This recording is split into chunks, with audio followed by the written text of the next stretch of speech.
Hello, Oh Baby Besties. Thank you so much for joining us today for the first ever live edition of our Mom Crush series.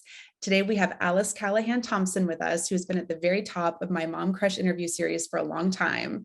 We're so lucky to have Alice. She is an actor, a model, a mom with many passions. She has appeared in various TV shows, including Gossip Girl, Law and Order, and Odd Mom Out.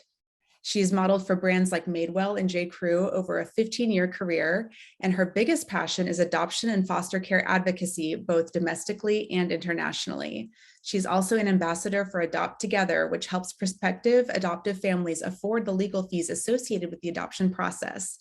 She has a grown godson, originally through fostering, a young son through adoption, a young daughter through biology, and a new baby boy through biology. She's also a proud dog mom. Thank you so much, Alice, for joining us today. Thank you for having me. Okay, so we're going to dig into a conversation all about beautiful blended families. So you have created a really gorgeous blended family of biological, fostered, and adoptive children. So first, let's start off with, you were really passionate about your drive to start your family with adoption. Tell us about that. Yeah, thank you for asking.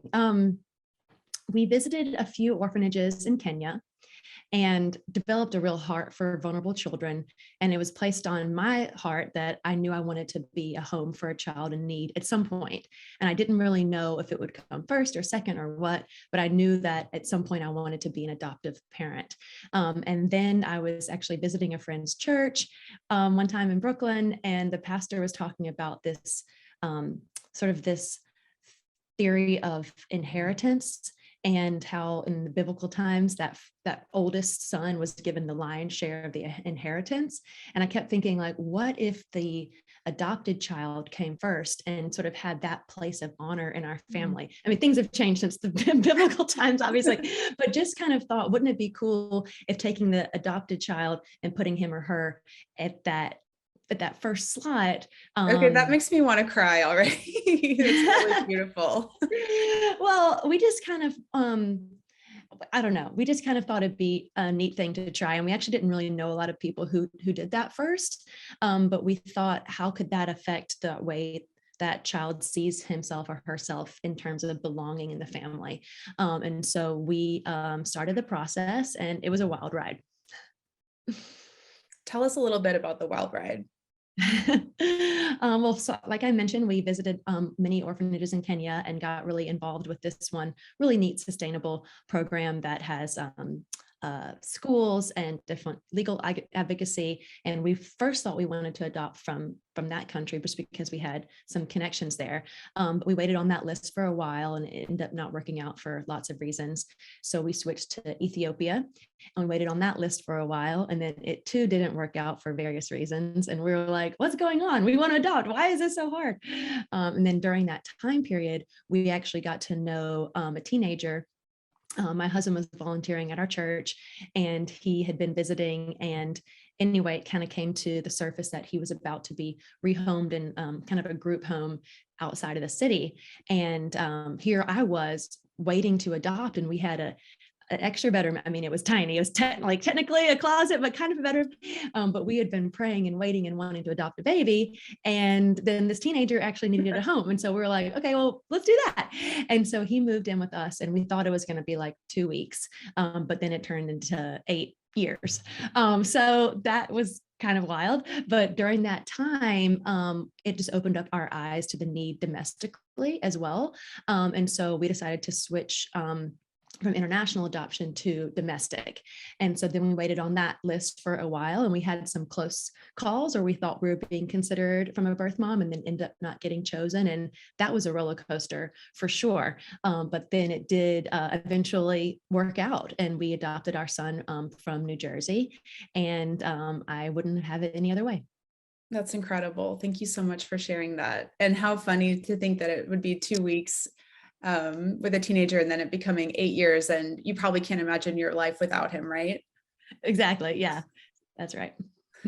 So you and your husband, as we've been talking about, have created this beautiful blended family, adopted biological and foster children. What would you like people to know who might be interested in following suit? Yeah, I would just say to not let fear stand in your way. because it is hard. But then again, what in life of real value isn't hard? You know what I mean? And the journey itself is going to have real ups and downs.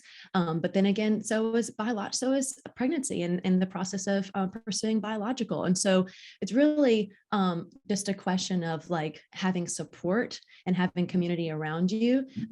While you're on that journey, because that's super important. But there is really no perfect time to foster or adopt. There's always going to be a million reasons not to.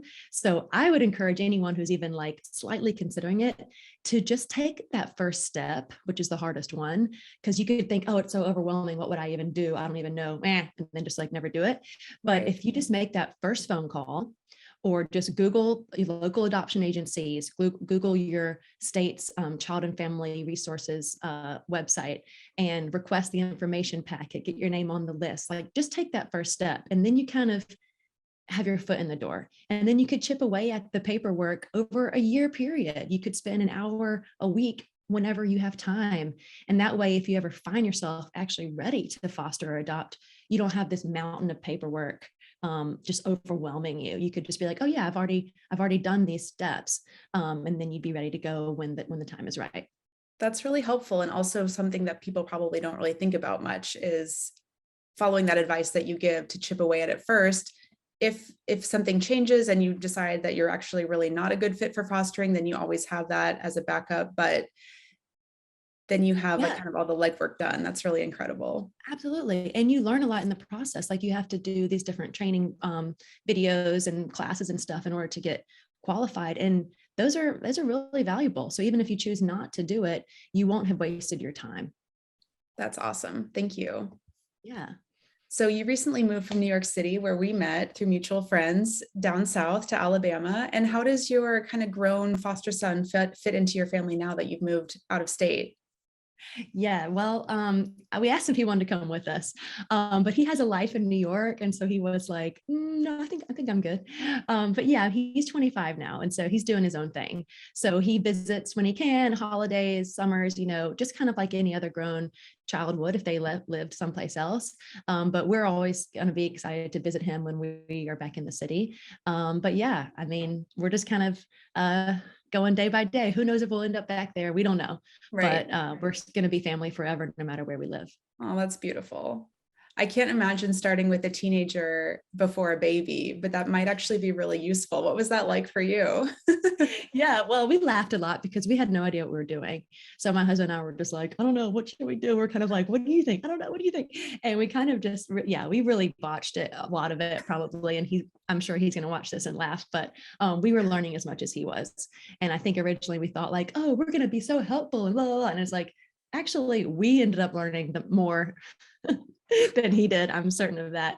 Wow. But he's just kind of taught us a lot over the years. And he's been a great big sibling for our little kids who really consider him a brother and love him so much. So it's a gift for them too, to get to have someone from a different background and a different story be part of our family. Absolutely. Share just one thing that he's taught you.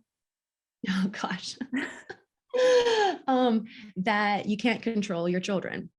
Yeah. That sounds Very obvious, important but when lesson. they're little, you kind of think you can kind of manipulate circumstances to kind of be, in control. But as they get older, like they have their own lives and they're going to have their own point of view, and your way doesn't mean it's the right way. And so he's taught us that how to love someone and not try to control them, which I think is probably a good lesson in marriage and any relationship. But it's tempting to think that you have all the answers just because you are older or been there. But really everyone has something to learn. Absolutely. That's super valuable. So I ask every mom crush this question: what's your mom mantra? Oh, my mantra, you mean? Yeah, I think I would say never say never. because I think before I had little ones, I was like, I'm never going to do that. And then you're like, I have to do that. Now I know why people do that, like I'm going to have the kid at the restaurant who's running around in circles. And I'm like, or I would say, oh, I'll never let my kid have chicken nuggets for lunch and dinner. And surprise, that's what we had yesterday. So, I think just kind of like removing all the judgment and just giving yourself space to say, you know what, I'm going to cross that bridge when I get there, and I'm gonna do what's right for me, and every family's different. And yeah, just don't worry about what other people think. Very important not to play the comparison game, right? And to realize that not to judge others, because you might end up you're not in their shoes yet, and you might be in their shoes tomorrow. Yeah, exactly. So congratulations on your new little one, 7 months old. Yes. Congratulations. How are you feeling postpartum? I'm feeling a lot better now. At first, it was kind of a lot because it was not only a new baby, but new home, new state, new culture, new everything. So it took a little while, but I'm definitely feeling better now. Although I really enjoy milking the excuse of like, I just had a baby. So I'm like, I can't exercise. I just had a baby. Oh, 7 months ago. absolutely. I can't stay out late. I just had a baby. So I'm going to be milking that for like as long as I can possibly get away with it. In the grand scheme of things, 7 months is not a very long time. So there you go. There you go. I'm still saying my 17-month-old is a baby. And when I make appointments, well, I've got the baby, or the baby's nap is during this time. Still a baby. Exactly. Yep. What can you do? So it's important to take care of yourself during this time. What are you doing on a daily basis for yourself? Okay, I take a bath every single day. No joke. I mean, sometimes twice a day. I close the door and just have a little me time, like just super piping hot. Probably not good for me, but it's just like my me time to chill. Sometimes I have a snack in there, not gonna lie. Sometimes I prop up an iPad and catch up on some quality reality programming. But it just kind of gives me a little time to be alone, and that's really rare. So I take Let your nervous system kind of decompress for a moment. Yes. So important. So is there anything you want our viewers to take away from this discussion the next time adoption comes up for them personally? Yes, thank you for asking. I think there's just a few little language things that we can change that will make a big impact on the way adoption is viewed. Excuse me. For the longest time, people use the term so-and-so was put up for adoption, or when was she put up for adoption? But that's just really archaic language, and it kind of makes it seem like someone's like being put up for auction, being put up, like it's just sort of weird. So instead of saying put up for adoption, I hope people can start saying so-and-so was placed for adoption, just because it makes it sound like it's a really intentional and mindful thing that someone did. So-and-so was placed for an adoption, because no one is casually, placed for adoption. It's something that is, a big deal for everyone involved. And so, so giving that person the dignity of saying that they were placed for an adoption when they were a year, or so-and-so was placed for adoption when they were, living in China, whatever the case may be, saying placed instead of put up for is an easy switch. That is an easy switch. And I can tell that it's a powerful one too. So thank you for sharing that with us and helping us learn more. Yeah. Oh, there's more. Oh yeah, please go on. Yeah. Also, sometimes people describe like, oh, so-and-so has one of her own and one that's adopted, or two of her own, or one that, and I think that we kind of need to toss out the her own or his own thing. They're all yours. For obvious reasons, but you'd be surprised, and I think it just takes consciously saying, oh, so-and-so has one that was adopted and two that were born biologically. And it is kind of a mouthful, but I think for that child who's overhearing it, it makes a really big difference. So, so emphasizing that all the children are her or his own, but they entered in different ways. Also on that, saying that someone, this is like kind of a nitpicky one, but I think it makes a difference as well. Saying that someone was adopted versus is adopted, because the process of adoption was an action, was the thing that happened. Like my son was adopted, as opposed to saying he is adopted as like a defining characteristic of who he is. Yes. So you're like, oh yeah, so my son was adopted, and these were born biologically. That's how they enter the family, but they aren't defining characteristics of who they are. Bravo. Thank you so much for sharing that. It's I so forget, important. actually, you know what? And I say that, but I forget sometimes too. And but I'm just saying, I think it's worth mentioning and trying Right, to. because saying someone is adopted, it's this aspect of their character that is continuing on forever, right? Correct. It's not Yeah. just a point in time how they entered the family, and then Right. in a sense, not to discredit or erase it, but we can somewhat move on in a way without fixating on it and kind of just perpetuating this story that it's really important, and needs to be mentioned kind of all the time. For sure. Am I capturing that accurately? Yeah, absolutely. And if that person wants to identify that way, he or she gets to, Right. but when I'm describing someone else's adoption, I'm saying that was a legal transaction that happened, not a character trait of who they are. Absolutely. That's super awesome. Thank you so much for sharing that. So more on adoption and fostering, in light of kind of current events and the Supreme Court abortion debate, what role does foster care and adoption play? Yeah, I'm glad that you asked.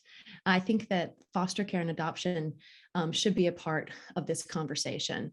And regardless of how people feel about the abortion debate, foster care and adoption, like I said, needs to be a part of the conversation, because if abortion is going to decrease, then the amount of number of babies being born will increase. But that doesn't necessarily mean that homes for them will increase. So currently, the foster care system is already overwhelmed. There are already not enough homes for all the children that are waiting in foster care at this very moment. My friend Terrence Taffy works for a large adoption and foster care agency based in New York. And he tells me that the children are sleeping under cubicles every night because they are waiting for placements. So currently there are not enough foster homes for children who need them. So if as a country we are decreasing access to safe abortions, we will then be increasing the number of babies being born, and they are going to need good homes. So I just really want to encourage anyone who's passionate about this on either side to consider what role they have. And if someone is going to really fight for the right of that baby to be born, does their fight in there? Or are they willing to, at personal sacrifice to themselves, open up their home and be the solution for a vulnerable mother or a vulnerable baby? Because nothing exists in a vacuum, especially not the abortion conversation. So considering that birth mother, what if she were to be taken in as a foster teenager, and then she was given a safe place, and instead of like the statistics susceptibility of being put in an unplanned pregnancy, she was taking SAT prep classes and getting certified for her, who knows what. There's just amazing possibilities if someone would consider opening up their home for fostering teenagers, for fostering babies. I mean, everyone has something to gain from this process. And like I mentioned before, it is going to be painful and it is going to be hard, but there's value there. And if someone has biological children and they're concerned of how would this affect them, I can tell you that of all the people I know that have fostered, it has been a blessing for their biological children, because they're getting a window into someone else's point of view. And that only grows their character and their worldview. And I'm not saying that all of these situations are fairy tales, but the journey and the sorrow and the joy that comes along with opening up your home is a valuable gift. And I really pray that as these conversations are heated, I hope that there's equal passion for creating space for fostering and adopting. I pray and hope that as the years go by, we can kind of flip the script from this kind of taboo shame around adoption, and to be something that people are actually really proud of and celebrating. And again, I'm not erasing the grief that is embedded in any adoption story, but I think honoring that parent's choice and encouraging that child that they were loved so much that they were placed in a loving home just elevates and educates anyone who's open to learning about it. My my wish is that I could go to my kids' school pickup and see so many kids and not know which kid belongs to which parent, because there's so many fostering and adopting families, that it could be so normalized that that it's not the weird thing anymore. It's the normal thing to do. And I think that would change so much. I mean, think about how that would affect homelessness, incarceration, obviously abortion. I mean, there's so many things that if someone is willing to open up their home and give someone love and stability, the whole world will change. And that sounds so cheesy, but I think it's true. We love your vision for the future, Alice. It is so inspirational talking to you. The love that you have and open-heartedness and dedication to this is just palpable. It's really touching and inspiring. Like, anyone who listens to this is going to remember it forever. So thank you for what you've been sharing. It's really powerful and beautiful. You're sweet to say that. Thank you. Thank you so much for giving me this space. Thank you for being a part of our chat today, and for teaching us and for inspiring us. And where can people learn more? Do you have any resources you'd like to share? Yeah, absolutely. Thank you. There's a website called adopttogether.org, started by my friend Hank Fortner, and it's a great resource for someone who's just kind of considering it. It also can be a fundraising platform, and their goal is to make sure that any family who wants to adopt doesn't have finances as a barrier for them. So if you're overwhelmed by that, you could learn about how there are grants and different funds that are available for someone who's interested. What else? Honestly, I want to be a resource personally, because it is an overwhelming thing. And if someone wants to like DM me or, look me up. I mean, we could Marco Polo while I'm in carpool line, because I truly feel like it's part of my purpose on earth to encourage people to adopt. And I do also understand that it can be overwhelming and scary. So I would love to be a resource for someone who's interested. What else?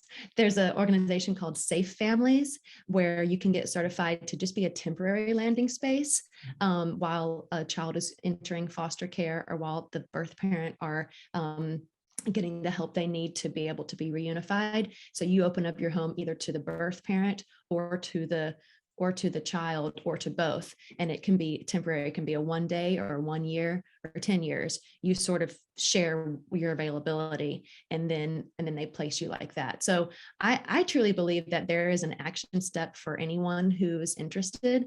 Sorry, I'm continuing to share here, but there's one last thing. I think that some people have heard this before, but there was a quote that said, adopt. If you can't adopt, foster. If you can't foster, sponsor. If you can't sponsor, donate. If you can't donate, volunteer. If you can't volunteer, educate.